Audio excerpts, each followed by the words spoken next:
In today's video, I'm going to teach you how to switch domain in Google Workspace. Before we begin, a quick note on what this change means. Switching your primary domain updates the main address your organization uses to sign in and send mail. Usernames don't change, but the domain part after the ARA does. Make sure you're signed in as a super administrator. The new domain is already added and verified in your account, and its DNS records are correctly configured for email to avoid interruptions. It's also smart to plan this for a low traffic time and let your team know what to expect. Start by opening any Google page where you see your account controls. In the top right corner, click the Google Apps Launcher, the small grid icon. From the menu that opens, choose Admin to enter the Google Admin Console. If you don't see Admin, you likely don't have the required permissions, so double check your admin role. Inside the admin console, look for the section labeled Account. This is where your core organizational settings live. Open Account, then choose Domains.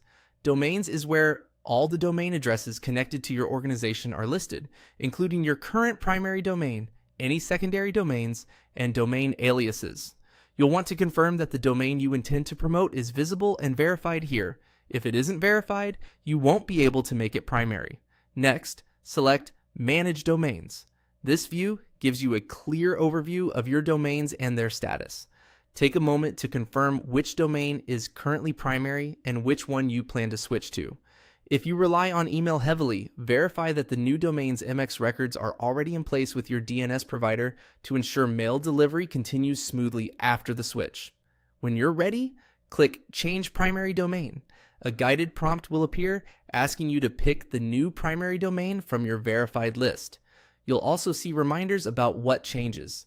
Users will sign in with the new domain, service URLs may update, and some third-party integrations might need reauthorization.